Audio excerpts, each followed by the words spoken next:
Mr. Bean in Town by Richard Curtis.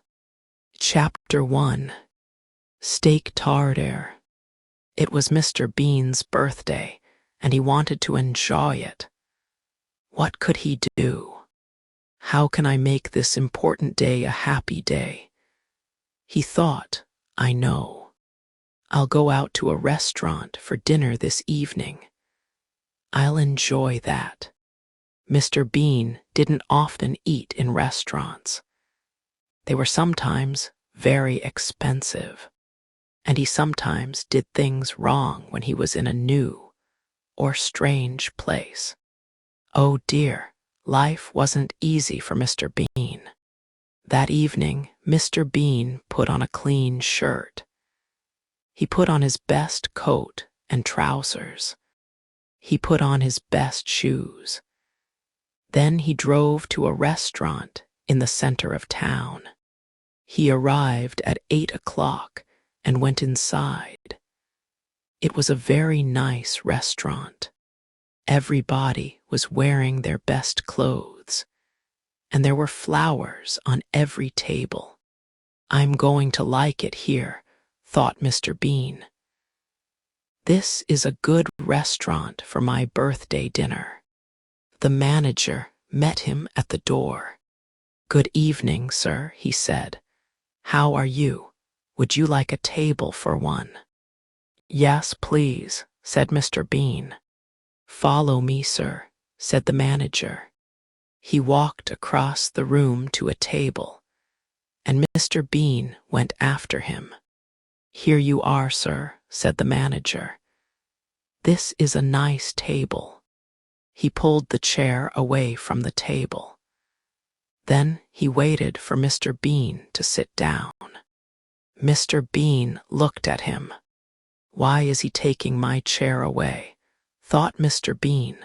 What's he doing? And he pulled the chair away from the manager and sat down quickly. When the manager went away, Mr. Bean sat quietly for a minute. Then he remembered something. He took a birthday card and an envelope out of his jacket. Next, he took out a pen and wrote Happy Birthday, Bean, inside the card. Then he put the card into the envelope and wrote his name on the outside of it. He put it on the table and put his pen back into his jacket. After a minute or two, Mr. Bean pretended to see the card for the first time. Oh, a card for me, he said. He opened the envelope and took out the card. He read it carefully. Now that's nice, he said. Somebody remembered my birthday.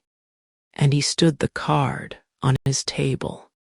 The manager arrived with the menu and gave it to Mr. Bean.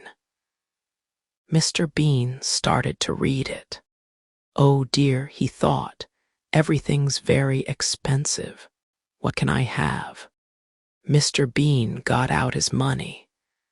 He had a 10-pound note and some coins. He put the money onto a plate. How much have I got? He said, and he moved the money round on the plate. 10, 11. And 40, 50, 55. 11 pounds and 55 pence. He looked at the menu again. What could he eat for 11 pounds 55? The manager came to his table. Are you ready, sir? He asked. Yes, said Mr. Bean. He put his finger on the menu. I'll have that, please. The manager looked at the menu. The steak tartare, sir. Yes, of course. Yes, said Mr. Bean. Steak. The manager took the menu and went away. Mr. Bean sat and looked round the restaurant. There were a lot of people in the room. There was a man and a woman at the next table. They ate and talked. Suddenly, a waiter arrived at Mr. Bean's table with a bottle of wine. "Would you like to try the wine, sir?" he said. "Oh, yes, please," said Mr. Bean. The waiter put some wine in Mr. Bean's glass, and Mr. Bean had a drink. It was very nice.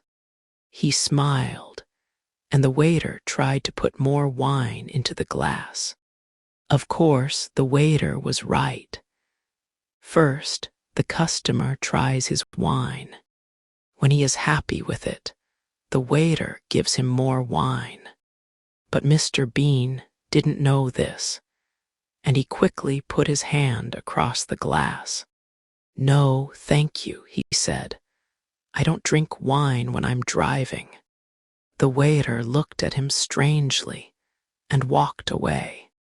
He didn't say, "Why did you try the wine when you didn't want it, you stupid man?" Mr. Bean took the knife from the table and started to play with it.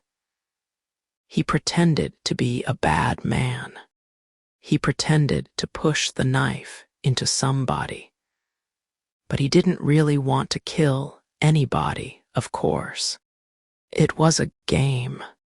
The woman at the next table looked at him angrily, and Mr. Bean quickly moved the knife. Next, he hit the glasses and played on his table with it. Ping, ping, ping they went. And after a minute, he played the song Happy Birthday on the glasses. He smiled and thought, "I'm very clever." But the woman at the next table didn't think, "That's clever." Or, "Oh yes, that's funny." She thought, "That man's really stupid." And she looked hard at Mr. Bean. Mr. Bean put the knife down and looked at his napkin. "It's a very nice napkin," he thought. The waiter saw Mr. Bean looking at his napkin. He didn't say anything, but suddenly flick. He opened it for Mr. Bean. "That's clever," thought Mr. Bean. "I'll try that." And he began to move his napkin. Flick, flick, flick. Suddenly, the napkin flew out of his hand. It flew across onto the next table. The woman at the table looked round again. But Mr. Bean pretended not to see her. His face said, "It's not my napkin." A minute later, the waiter arrived with his food. There was a large cover on the plate, and Mr. Bean couldn't see the food. But he gave the waiter the money on the table. Customers don't usually give a waiter money when he arrives with the food. But the waiter didn't say anything. He took the money and put it in his jacket. Mr. Bean was happy. "I'm doing everything right," he thought. The waiter took the cover off the plate and walked away. Mr. Bean looked at the food in front of him. He put his nose near the meat and smelled it. Then he put his ear next to it. "What's this?" he thought. He put some of the meat into his mouth. Suddenly, the manager arrived at his table. "Is everything all right, sir?" he asked. "Are you happy with everything?" Said Mr. Bean. He smiled. The manager smiled, too. He walked away and Mr. Bean's face changed. There was no smile now. "Awog," he thought, "they didn't cook this meat." But he had to eat it. "I don't want people to think that I'm stupid," he thought. "But I'll never ask for steak tartare again." Never. He pushed his plate away. But then the waiter went past his table. "Is everything all right, sir?" he asked. "Oh, yes," said Mr. Bean. He smiled. "Yes, everything's very nice, thank you." He smiled and pretended to eat some meat. But the waiter went away before Mr. Bean put it into his mouth. What can I do with it? He thought. I can't eat this. Where can I hide it? Then he had an idea. Carefully, he put the meat into the mustard pot and put the cover on it. Where can I put some now? He thought. I can't eat it, so I've got to hide all of it. Oh, yes, the flowers. He took the flowers out of the vase, but then the manager went past, so Mr. Bean pretended to smell the flowers. Very nice, he said. The manager smiled and walked away. Quickly, Mr. Bean put some meat into the vase and pushed the flowers in on top of it. He looked round the table. Where next, he thought? Yes, the bread. He took his knife and cut the bread roll. Then he quickly ate the middle of it. Now he could push some meat inside the roll. He did this, then he put the roll down. He looked at the meat on his plate. There's a lot of it, he thought. Where can I hide it now? He looked at the small plate on the table. Perhaps he could hide some meat under the plate. He looked round. Nobody's watching me, he thought. So he took more meat from the big plate in front of him and put it under the small plate. Then he pushed down hard with his hand. The waiter walked past his table again. Mr. Bean smiled at him and put his arm on the plate. After the waiter went away, he pushed down on the small plate again. That's better, he thought. Now you can't see the meat. Good, but there's more meat. Where can I hide it? He looked round the table. The sugar pot, he thought, but it's got sugar in it. What can I do? He thought quickly. Then he put some sugar into a wine glass. Next, he put some of the meat into the sugar pot. Then he put the sugar from the wine glass on top of it. Good, he thought. Nobody can see it in there. Suddenly, Mr. Bean could hear music. Where's that coming from? He thought. He looked round and saw a man with a violin. After a minute or two, the man came across to Mr. Bean's table and played for him. Mr. Bean smiled. This is nice, he thought. Then the man saw Mr. Bean's birthday card, and the music changed. The man started to play Happy Birthday. The people at the other tables looked round when they heard the song. Who's having a birthday? They thought. Then they saw Mr. Bean and smiled at him. Mr. Bean smiled back at them. He pretended to eat some of the meat, but he didn't put it into his mouth.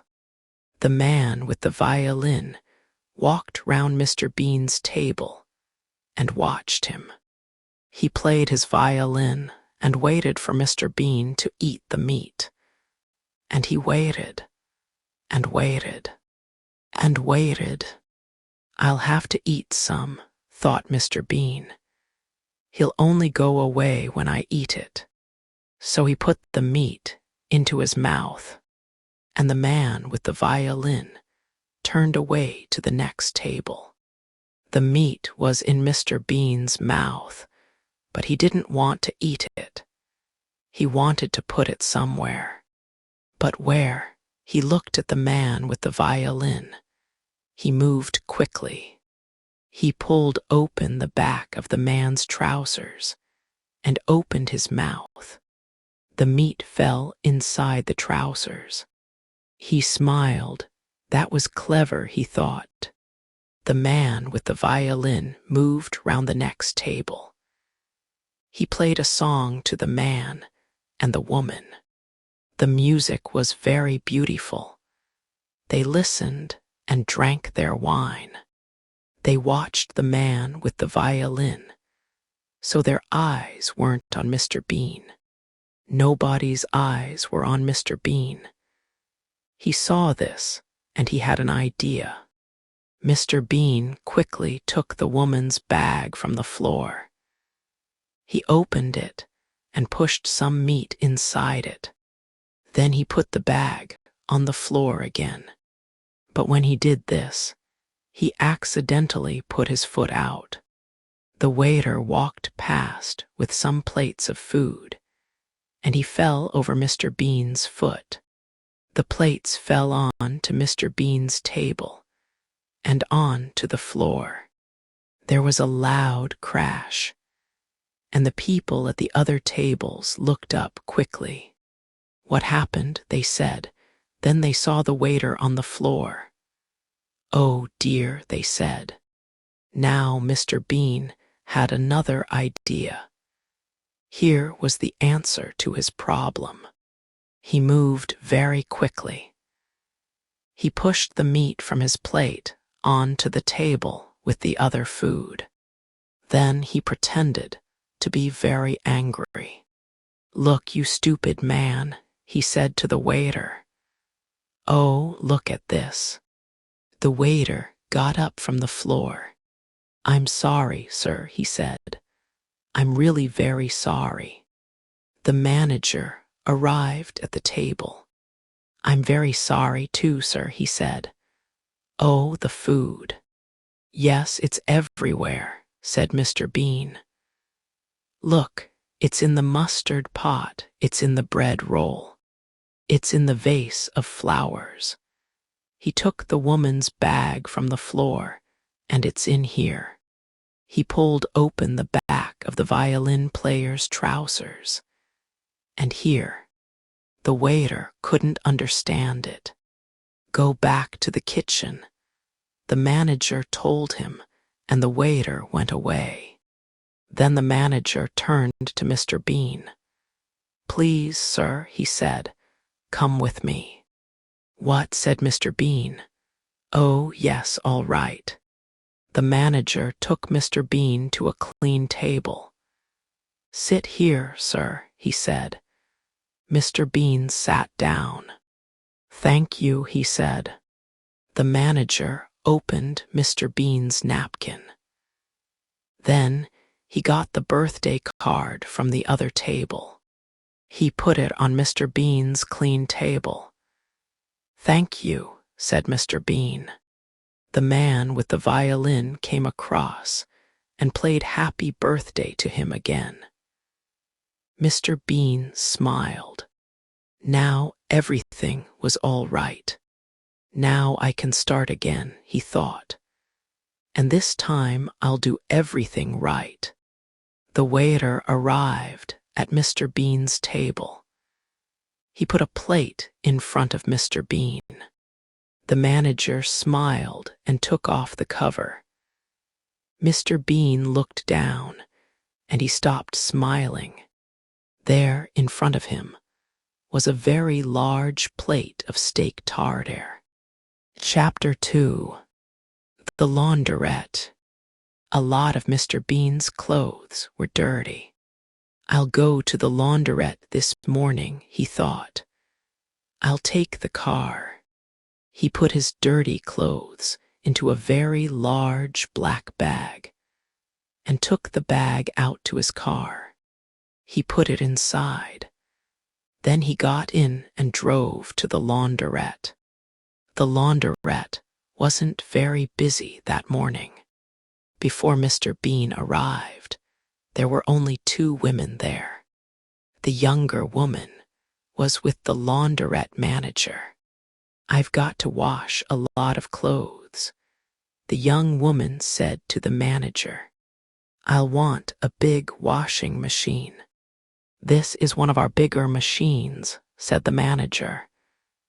"Use this." At that minute, Mr. Bean arrived. He had the black bag on his back, and he couldn't get it through the laundrette door. "Oh," he said. He pulled and he pushed. He pushed and he pulled. In the end, he got the bag inside. He took it across to one of the washing machines. Money, he thought. I want 2 one-pound coins for the washing machine. He took 2 one-pound coins out of his jacket and put them on the top of the machine. But then Mr. Bean saw a note above the washing machine. Machines now cost 3 pounds. Oh no, thought Mr. Bean. Have I got another 1-pound coin? He looked in his jacket and his trousers, but he could only find a 5-pence coin. He put this on top of the washing machine. Then Mr. Bean remembered something. He did have another 1-pound coin, but he looked round. The young woman was next to the big washing machine. Mr. Bean saw her putting some clothes into it. The laundrette manager was busy in his little office. Nobody's watching me, thought Mr. Bean. Good. He opened the front of his trousers. Then he started to pull out some string. The young woman turned suddenly and saw Mr. Bean pulling the string out of his trousers.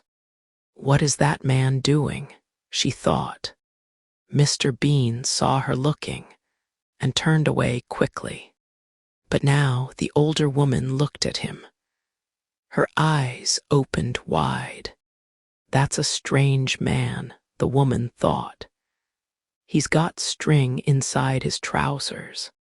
On the end of the string was some paper, and inside the paper was a 1-pound coin. Mr. Bean smiled. He took the coin out of the paper and put it on the top of the washing machine. Then he put the 5-pence coin back into his jacket. Next, he opened the washing machine. A man came into the laundrette with a bag of dirty clothes under his arm. He was young and strong. When he saw Mr. Bean, he smiled, but it wasn't a nice smile. He didn't say hello or good morning. He pushed Mr. Bean away from the washing machine. What? Began Mr. Bean. Then the young man pushed Mr. Bean's 1-pound coins on to the next machine. Mr. Bean was angry. He turned round to speak angrily. But then he saw the young man taking a white karate suit out of his bag. A karate suit, thought Mr. Bean, so he can fight. Perhaps I won't say anything. The young man pushed his white karate suit into the washing machine. Then he put some money into the machine and sat down on a chair. He took a magazine out of his bag and began to read. Mr. Bean started to put his clothes into his washing machine. There were some pairs of underpants. Monday, he said, and he put 1 pair into the machine. Tuesday, he put the next pair into the machine. Thursday, Friday, Saturday. 3 pairs went into the machine. Mr. Bean stopped. Wednesday, he thought. Where are Wednesday's underpants? Oh, it's Wednesday today, and I'm wearing them. What could he do? He had to wash them, so he had to take them off. He looked round. Where can I go? He thought. There was a partition near the washing machines. I'll go behind that, he thought. He started to walk to the partition. But the young man put his legs across the floor. He wanted to make Mr. Bean angry. But Mr. Bean remembered the karate suit. The man could fight. He walked round the young man's legs and said nothing.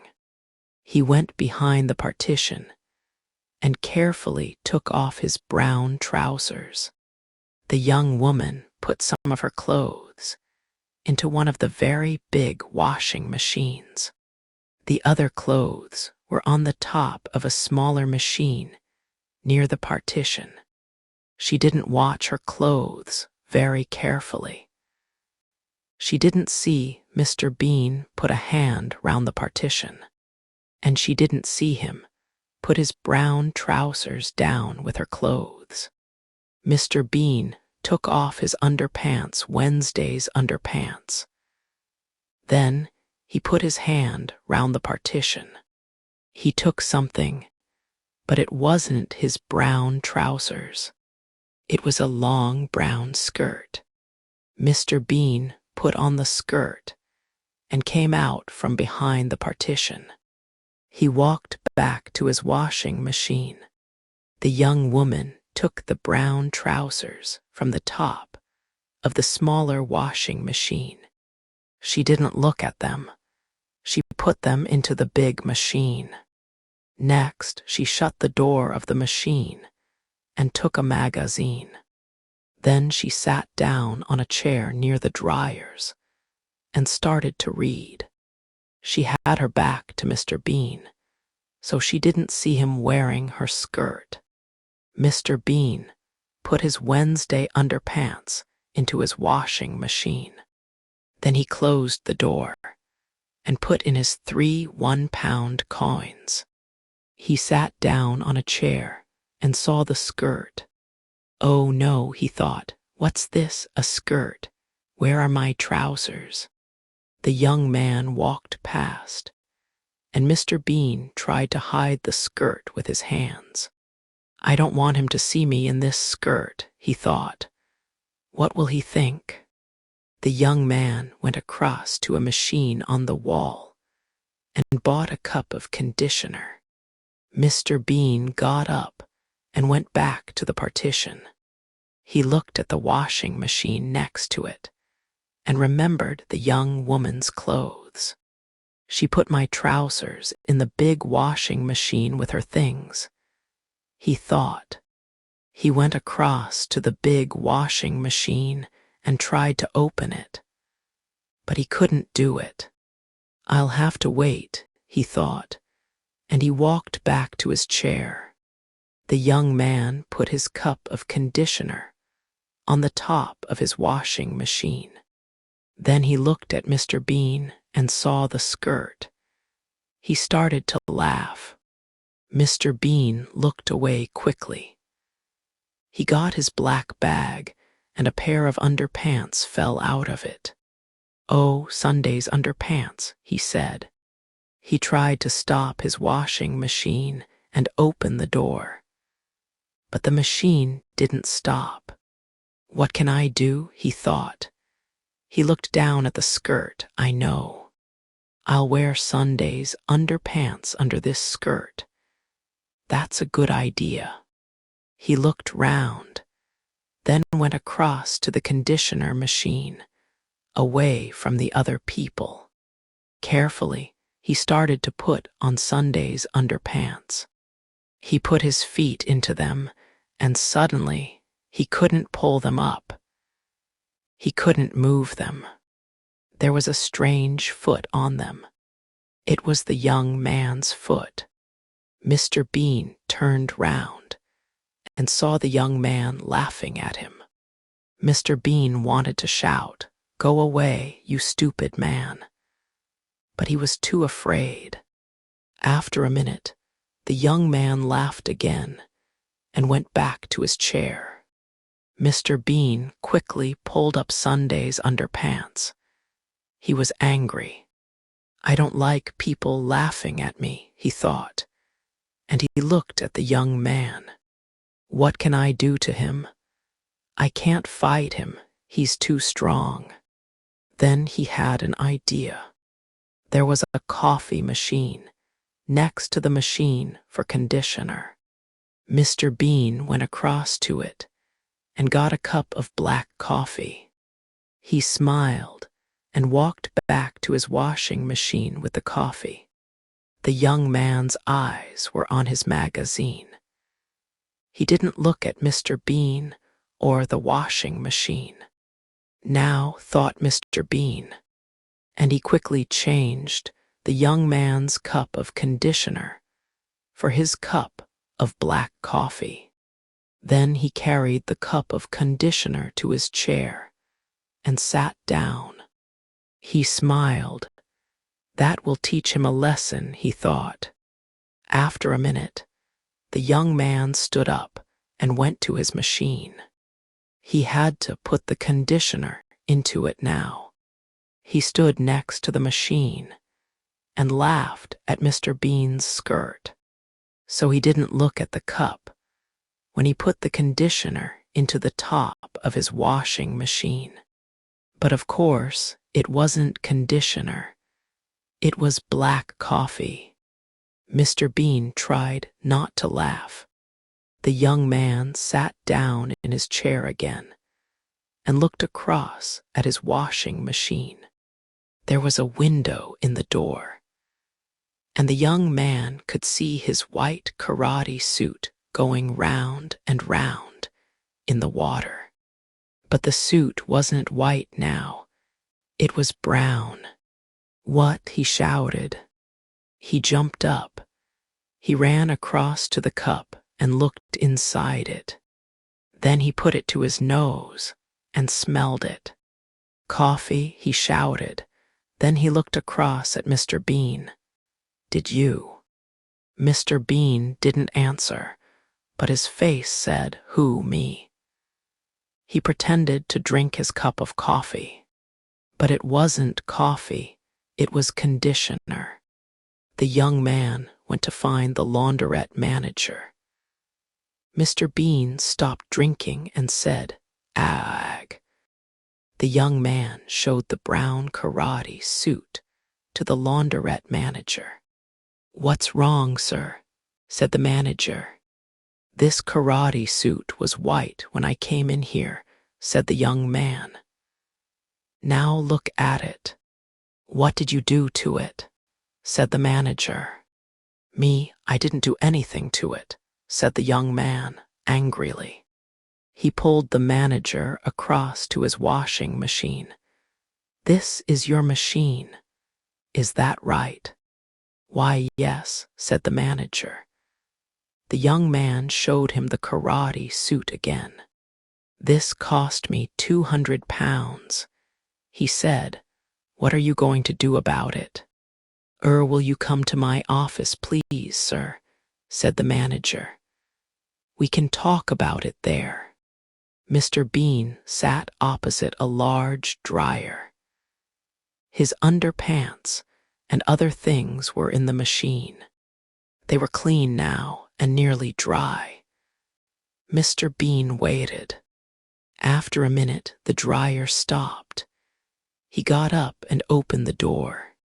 Then he started to take out his clothes. A minute or two later, the young woman came to the next dryer and started to take out her clothes. They were dry, too. Perhaps my trousers are in there, thought Mr. Bean. The young woman took some clothes out of the machine and put them into a bag. Then she went back to the big washing machine for her other clothes. Mr. Bean moved quickly. He started to look through her clothes for his trousers, but he couldn't find them. Where are they? He thought. They're here somewhere. Wait a minute. Perhaps she left them in the dryer. So he looked inside it. First, he put his head into the machine. I can't see anything, he thought. It's too dark. Next, he climbed into the machine. The young woman was busy at the big washing machine. She didn't see Mr. Bean climb into the dryer. Then she took something out of the big washing machine. Her eyes opened wide. What's this? She thought. A pair of trousers. I haven't got any brown trousers. She threw them on to one of the other washing machines. Then she took her clothes across to the dryer. Mr. Bean was inside the dryer. Where are my trousers? He thought. Suddenly, the woman's washing began to fly into the machine: a skirt, a dress, and some shirts. What? Began Mr. Bean. Then the dryer door shut with a bang. Oh no, thought Mr. Bean. He turned and climbed back to the door. Help, he shouted through the window in the door. There's somebody in here. But the woman couldn't hear him. She took a pound coin and put it into the dryer. Mr. Bean hit the window in the dryer door. Bang, bang, but nobody heard him. I can't get out, he shouted. Suddenly, it was very hot inside the dryer. There was a noise, and the machine started. The clothes began to go round and round, and Mr. Bean began to go round and round, and round and round.